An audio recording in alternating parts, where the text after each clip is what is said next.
میں نے اسے پوچھا میں بنی اسرائیل کیسے ہو گیا اور بنی اسرائیل کیا ہوتا ہے؟ وہ سنجیدگی سے بولا آپ اگر قرآن مجید پڑھیں تو اللہ تعالیٰ بار بار بنی اسرائیل سے کہتا ہے میں نے تمہیں یہ بھی دیا وہ بھی دیا، ملک بھی دیا، کھیت بھی دیے، دشمنوں سے بھی بچایا، تمہارے لیے آسمان سے کھانا بھی اتارا، باغ اور مکان بھی دیے، عورتیں اور بچے بھی دیے اور غلام اور کنیزیں بھی دیں، مگر تم اس کے باوجود نہ شکرے ہو گئے، تم نے اس کے باوجود میرا احسان نہیں مانا۔ ہمارے مولوی صاحب کہتے ہیں ساری نعمتوں کے بعد بھی جب کوئی شخص اللہ تعالیٰ کا شکر ادا نہیں کرتا، وہ اس کے احسان یاد نہیں کرتا، تو وہ بنی اسرائیل ہو جاتا ہے، اور پھر اللہ تعالیٰ اسے بنی اسرائیل کی طرح ذلیل کرتا ہے۔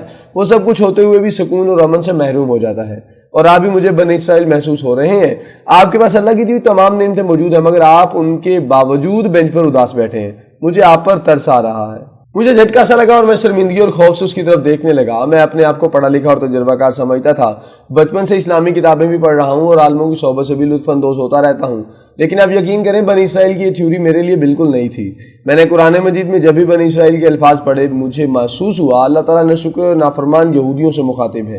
یہ انہیں اپنے احسانات یاد کرا رہا ہے، لیکن کیا اللہ تعالیٰ کی نظر میں ہر احسان فراموش بنی اسرائیل ہو سکتا ہے؟ اور کیا قدرت اس کے ساتھ وہی سلوک کرتی ہے جو اس نے بنی اسرائیل کے ساتھ وادی سینا اور اسرائیل میں کیا تھا؟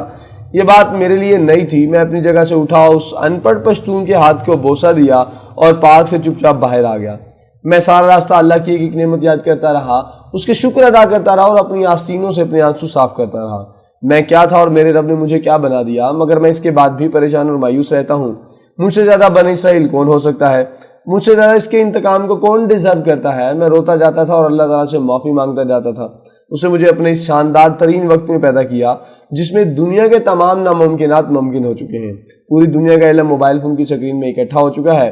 آپ گوگل پر ٹائپ کریں اور آپ کی ٹائپنگ مکمل ہونے سے پہلے آپ کے سوال کے تمام ممکنہ جواب سکرین پر موجود ہوتے ہیں۔ دنیا نے کورونا جیسی وبا 2 سال میں صفحہ ہستی سے مٹا دی۔ 8 مہلک بیماریاں بچپن میں ویکسین دے کر ختم کر دی جاتی ہیں۔ دنیا میں اب نئے دل، پھیپھڑے، گردے اور جگر لگائے جا رہے ہیں۔ ڈاکٹروں نے پچھلے سال ایک شخص کا گردن سے اوپر سر بدل دیا۔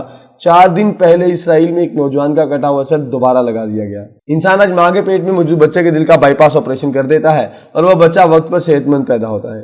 آج کی دنیا تمام انسانوں کے لیے کھلی ہے۔ آپ ترقی کرنا چاہیں تو آپ بے شک خرب پتی بن جائیں، آپ کو کوئی نہیں روکے گا۔ آپ دنیا کے آخری کونے میں جانا چاہیں آپ چلے جائیں۔ آپ 70 سال کی عمر میں پی ایچ ڈی کرنا چاہیں آپ کر لیں گے، اور آپ آج صاف عام انڈین ہوتے ہوئے بھی امریکہ اور برطانیہ کے حکمران بن سکتے ہیں۔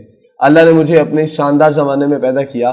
اس نے مجھے حادثوں اور بیماریوں سے بھی بچائے رکھا۔ اس نے مجھے بے انتہا رزق بھی دیا، اولاد کی نعمت بھی دی، عزت اور شہرت بھی عنایت کی، ملک اور مکان بھی دیا، اور خدمت کرنے والے لوگ بھی دیے، اور مجھے بے لوث دوستوں سے بھی نوازا۔ مگر میں اس کے باوجود پریشان بھی رہتا ہوں اور بے آرام بھی، لہٰذا مجھ سے بڑا بنی اسرائیل کون ہے؟ مجھے بنی اسرائیل سے متعلق آیتیں یاد آ رہی تھیں اور میں بار بار اپنے آپ سے کہہ رہا تھا تم میں اور ان لوگوں میں کیا فرق ہے؟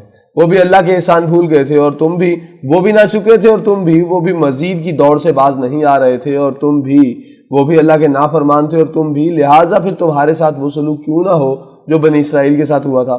وہ سینا کے صحرا میں بھٹک بھٹک کر مر گئے تھے اور تم بھی خواہشوں، نفرتوں اور اداسیوں کے جنگلوں میں مارے مارے پھر رہے ہو۔ تم میں اور ان میں آخر کیا فرق ہے؟ میں نے اللہ سے معافی مانگی، توبہ کی اور شکوے کو شکر سے بدل دیا۔ اب یقین کریں میں اس دن سے ایک مکمل مختلف انسان ہوں۔ اداسی اور پریشانی سر سے بادلوں کی طرح غائب ہو چکی ہے اور سامنے وسیع نیلا آسمان تا حد نظر پھیلا ہوا سبزہ ہے، اور اللہ تعالیٰ کے معجزوں کی نہ ختم ہونے والی وادیاں ہیں۔ بے شک ہم اللہ کی کون کون سی نعمتوں کو جھٹلائیں گے۔